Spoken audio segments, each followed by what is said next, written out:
Au commencement était la parole, et la parole est Christ. Radio Parole Vie. La radio qui donne la vie à travers la parole. Événement. À cause de la foi, 10e édition. Toko célébrer Yesu Masi à Nazareth, Nzambe moko ya solo pe ya bomo. À cause de la foi, beaucoup tani ya basi pe mibali ya kondima. Oyo bakoisaka ngomba minene.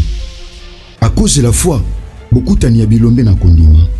Ndeko nanga, ceux qui raté lola, oko raté li feloté. À cause de la foi, ndenzela ya lola. Lola.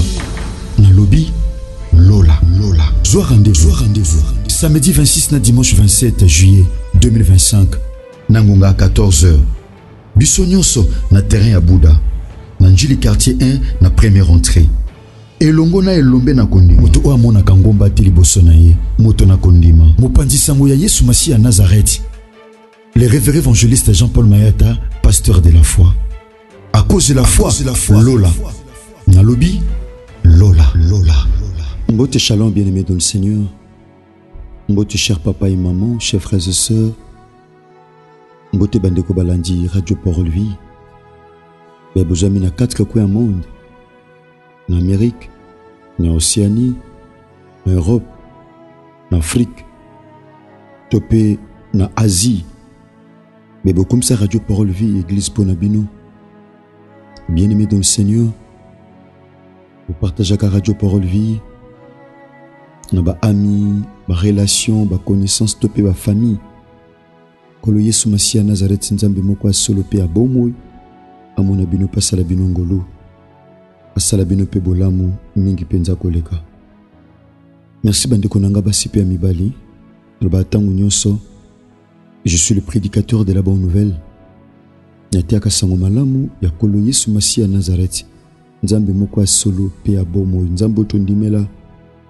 Nzambo alonga liwa. Nzambo azama kasi na biso. Nzambo asala kanzela ata na kati ebali. Kombo na ye Yesu Masi à Nazareth. Merci bandeko nanga basi pe mibali. Tobondeli yambo to banda enseignement na biso a jeudi à lelo. Na ndi met enseignement oyo eso continue ko pambola mabota et continue ko pambola bomo na biso. Loba tango nyonso na Radio Parole Vie. Matia ototeaka eza o Nzambe atia biso na motema toteya. Tam su penzo zu Mateo bongisi otangi Bible oye oteya. Ngoli mo santo convaincre yo oteya Mateo mususu pour la édification du peuple Nzambe. Parce que comment toute écriture est inspirée de Dieu. Et c'est utile pour nous corriger, convaincre, instruire. C'est ça l'objectif de la parole du Seigneur. Merci bien-aimé, to sambeli. Kolotopesio merci bakumalamu koyebayo, pe kozala na yo en qualité Nzambe. Ya solo pe abomo oyozali. Kolotosimbisingonga o entre tes saintes mains. Mulio musanto pesa biso bomo. Pesa biso makasi. Ya kote sango malamu. Il est écrit, c'est poussé par l'Esprit du Seigneur que les hommes ont parlé de ta part, Seigneur. Mulio musanto sunga biso potolo ba réellement na tina na yao. Na kombo na Yesu Masi à Nazareth Nzambo longa liwa de koloto sambe na kondima petolobi. Amen. Merci bien-aimé dans le Seigneur. Kolo sala bino ngolo pe bolamu akani sabino abundela bino palongi sabino. C'est vrai bien-aimé dans le Seigneur, maman comme tozolo belezali, ta force sera renouvelée. Bien-aimé dans le Seigneur, ezana Nzambe moko renouveler kama kasi ya bato. Apesa makasi ya sika bien-aimé dans le Seigneur. Neko ozolanda biso tam susu. Oza déjà kolemba, tam su foi na yozo lemba, tam su vie de prière na yozo lemba. Tam su vie à sanctification, à sainteté, zolemba. Et so sali Nzambo confiance. Je crois que à ozanga tuko sala biso ngolo pe bolamu. Merci bien-aimé. To leki directement dans la lecture de Lubana Nzambe. Ésaïe chapitre 40, Tobana verset 29, Tina verset 31. La Bible dit ceci: il donne de la force à celui qui est fatigué, et il augmente la vigueur de celui qui tombe à défaillance. Les adolescents se fatiguent et se lassent, et les jeunes hommes chancellent. Mais ceux qui se confient en l'Éternel renouvellent leur force. Ils prennent les ailes comme les aigles. Ils courent et ne se lassent point. Ils marchent et ne se fatiguent point. to bondeli kolo to recommandé ta oyo to pe lecture auto sali entre tes saintes mains na kombo na Yesu Masia Nazareth. Amen. Sauvé bien-aimé dans le Seigneur, maman comme toujours le belezali, ta force sera renouvelée. Bien-aimé dans le Seigneur, comme le dit en Christ, nous avons le mouvement, nous avons l'être et la vie. Soto bouger, bien-aimé dans le Seigneur, parce qu'ils ont la force moko, ils ont la énergie moko, ils ont la capacité moko, bien-aimé dans le Seigneur. On kolo a salibiso ngolo, to bouger, to réaliser, otoko to réaliser. Bien-aimé dans le Seigneur, c'est une grâce, la force oyo, to zui iboso nanzam. To le bi, zomona verbe renouvelé. Renouveler bien-aimé dans le Seigneur, to le ba kiza, ko yisa likambo ya sika. Ko yisa loko mo ya sika, oyo na bomoto, bande ko kome akala. Bande ko beba, bande ko sila, bande ko perdre, ko renouveler bien-aimé dans le Seigneur. Eza ko komisa ya sika. To mona batu mususu contrat basalaki, eke na ko beba. Bien-aimé tope na ko sila. Ba ozala obligé, ba sala renouvellement ya contrat. Pour contrat, bien-aimé dans le Seigneur, ezonga ya sika. Tobi renouvellement à force, topé ta force sera renouvelée. Bien-aimé dans le Seigneur. Non, c'est pour la macasse la définition, il y a force. La tali sabiso mbaleleki na pesa biso. Bien-aimé dans le Seigneur, bah définition moins mingi. Toba qui force c'est la puissance d'un peuple, d'un état. Nous sommes contribuer pour nous rendre un moto à se maintenir. Bien-aimé dans le Seigneur, il y a mon torbenga force, ezali énergie. Ezali vigueur, kouma. Bien-aimé dans le Seigneur, yangwana tobenga force. Donc le ko eza fort, le ko eza solide, le ko eza debout. Bien-aimé dans le Seigneur, le ko eza dur, le ko eza makasi, le ko eza fort. Bien-aimé dans le Seigneur, yangwana ndezali définition ya force, ezali solidité, ezali pouvoir ya ko résister. Bien-aimé, muto azangi makasi. Ils ont pratiquement impossible pour résister. Tout le monde a bandoko mususu, au monde anticorps na ya makasité a kourate ko résister bosso ba maladie, to peli bosso ya ba climat moko songolo, to pempakala. Donc force et permettre à muto za na résistance. Bien-aimé, muto za fort, azaka na résistance, azaka résistant. Yango réaliser bien-aimé dans Genèse chapitre 32. Bien-aimé, Nzamba bimeli Jacob, a beti Jacob na luketu, mais Jacob a kangi Nzambe. Il était résistant. Ataba beti na luketu, bien-aimé, makangi ka Nzambe. Abi Nzambe na otika ote. Pendant que nous avons eu posa mutema na ngate na otika ote. Pendant que nous avons balité na otika ote. Pendant que nous avons botité na otika ote. Pendant que nous avons bana bazui diplôme te na otika ote. Pendant que nous avons classe na ngesilité na otika ote. Pendant que nous avons moni clair te na vinanga na otika ote. Pendant que nous avons longi bitumbo te na otika ote. Pendant que nous avons témoigné dans les camboutels, dans le tikaoté. Bien-aimé, force, ils appellent valeur. Ils appellent valeur. Oui, sengeli, mutu, azalanango. Ils appellent valeur. Bien-aimé dans le Seigneur, mon frère, ma soeur, toba qui force, mutu appelle sa force, et zanzambe. Bien-aimé, tobanda qui m'a enseignement au mokolo, ya mardi. Bien-aimé, de temps qui n'a livre Esaïe, de tobandi liango lelo. Comme le dit, il donne, verset 29, il donne la force à celui qui est fatigué. C'est que Nzamba appelle sa résistance na mutu alembi pour ACDT. Mutu aza fatigué. Et ça na te belé na vie ba acceptable des fêtes. Pourquoi? Parce que ba lemba a fatigué, a lembi kozela libala, ba eno sokoya azuye.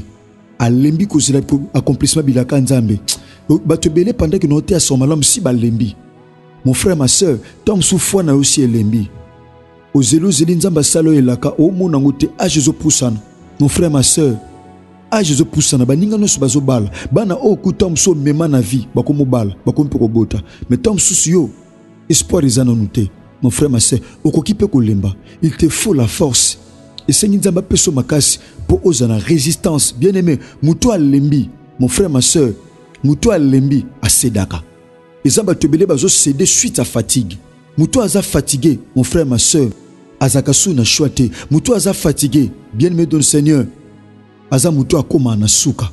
La Bible dit notre Dieu apesaka makasi na muto o alembi. Bien-aimé, voilà pourquoi Christ a télémi. Azoban évangile ya Matthieu chapitre 11, verset 28. Abiboya epai nanga bino beboza na mikumba pe bolembi. Donc pesa bino repos. Donc lorsqu'on parle du repos, on voit la force. repos ezali force. Abiboya botikilanga mikumba nano pesa bino force. Tikilanga mikumba na ozo tungiso. Tikilanga mikakatana ozo tungisayo. De manière que ngana pesa yo ezali force. Bien-aimé dans le Seigneur. Donc repos ezapé force. Nzamba sukaka te na ko pesa makasi, mais il augmente a augmentaka. Augmenter zali ko matisa. Bien-aimé dans le Seigneur, kobakisa dose, komatisa, a augmentaka vigueur, a matisaka nkuma, a matisaka capacité, a matisaka force. Ya mutu oyo akwei na défaillance, ya mutu aussi a lembi, ya mutu azomona liki ezali sauté, ya mutu azomona est-ce que makambo ko simba, est-ce que libalo ko simba, mutu azana défaillance. Bien-aimé dans le Seigneur, aza mutu azaka espoir te, aza mutu bien-aimé za pasi pone alonga, mutu akwei déjà na défaillance, aza mutu katine il y a des failles. Or, il y a un Dieu, mon frère, ma soeur, mais a augmenté ta vigueur, a augmenté ta énergie, a augmenté ta capacité, a augmenté ta bien-aimé dans le Seigneur. Capacité ya kondima, capacité ya ko réaliser likamoko songolo, capacité a augmenté kango ya mutu oyo azokweya na bolembu, ya mutu oyo azokweya na défaillance. Dans le verset 30, et peut-être au temps la Bible dit, les adolescents se fatiguent et se lassent. Et le jeune homme chancelle. Mais qu'est-ce que j'ai compris en lisant ces passages? Lorsqu'on parle de l'adolescence, adolescence est une étape, il y a énergie, est une étape, il y a puissance, est une étape, il y a force. Bien aimé dans le Seigneur, tout le monde a même dans le football. Pour jouer à bête à balle bien, à qui m'embangue malam, face à la plus adolescent. Tout le monde a joué il y a 15 ans, il y a 16 ans, il y a 17 ans. Tout le monde a même attaqué l'exa âge 18 ans, 20 ans, 22 ans. Et ça va âge oyo, mutu azakana énergie, mikuwa mutu eza makasi, mutu ana capacité au kimambao. Mutu ana capacité mon frère ma soeur. Pourquoi? Parce que azana énergie à bolenge, azana puissance à bolenge, azana force à bolenge, azana capacité à bolenge. Bien-aimé, azana nos frères, anona énergie. Ce qui bilenge bazo lemba. Bien-aimé dans le Seigneur, ce qui est légué à lembi, bongo paka, bongo mikolo. Ce qui est lengue à lembi, mon frère, ma soeur, bongo suko mukolo, bien-aimé, muto à vivre longtemps dans mukili, et vous allez comment? Comme le biba adolescent, banamike, bazo lemba, bilenge, bazo kouya, bien-aimé dans le Seigneur, et zanabatu oyo bazo kouya pour bazangi makasi.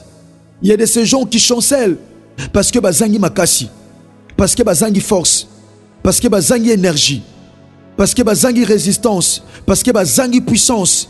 Baoshite, muto azangi force, bien-aimé dans le Seigneur, et c'est la force physique, et c'est la force spirituelle. Mon frère, ma soeur, à ko chanceler, à ko kouya, bato bazangi makasi, ba kouyaka, bien-aimé dans le Seigneur. Dans le verset 30, il y a un bateau décortiqué, autotikotanga. Dans le verset 30, bateau sibiso, mais bateau ba se confia que pas in nzambe, bien-aimé dans le Seigneur. Bien-aimé, so lingi force na yo la renouveler. Bien-aimé, tu dois te confier à l'Éternel. Tu dois te confier en Jésus-Christ de Nazareth. Solingo zo makasi asika, mon frère, ma soeur. Qu'on se confie na makasi na yo. Qu'on se confie mon frère, ma soeur, na relation na yo. Qu'on se confie na sagesse na yo, ni na intelligence na yo. Mais Luka o se confie pas in Nzambe. Luka o se confie et pas in Nzambe. Bien-aimé dans le Seigneur, sokyo lingi, bien-aimé, obika expérience, il y a renouvellement à force. Bien-aimé dans le Seigneur, tu dois te confier en l'Éternel. Esengeli okangama na Nzambe. Esengeli okangama na Nzambe. Lobi bato ba se confiaka na Nzambe, ba renouveler ka makasi na bango, renouvelle leur force. Donc mutu azo kangama na Nzambe, mon frère ma soeur, kotika Nzambe te. Kotika Nzambe te au chanceler, kotika Nzambe te au périr, kotika Nzambe te au kauka, parce que la Bible dit bato bazo tika Nzambe bazo kauka, bato ba tika Nzambe bazo beba, kotika Nzambe te mon frère. Kotika Yesu Masia Nazareth te ma soeur, maman papa, kotika Nzambe te. Bato bakangama na Nzambe, renouvelle leur force.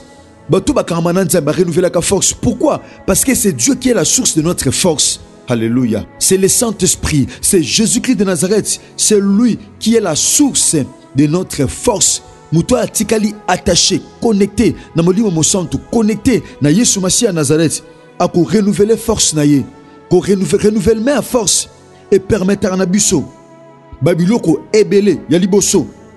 Renouvellement à force et pesa mutu ma papu lokola mpongo. Muto force comme akasika. Azwaka mapapu lokola ya mpongo. Mon frère, ma soeur, tu es malamu aigle. Ndenge aigle s'envolaka. Ndenge aigle mataka. Pourquoi? Parce que azakana renouvellement à force. azaka na renouvellement ya capacité. Mon frère, ma soeur, au réaliser mikolo au korasute ko chama bolongo na sepo sambela. Pourquoi? Parce que au tikalité attaché na Yesu Masia à Nazareth.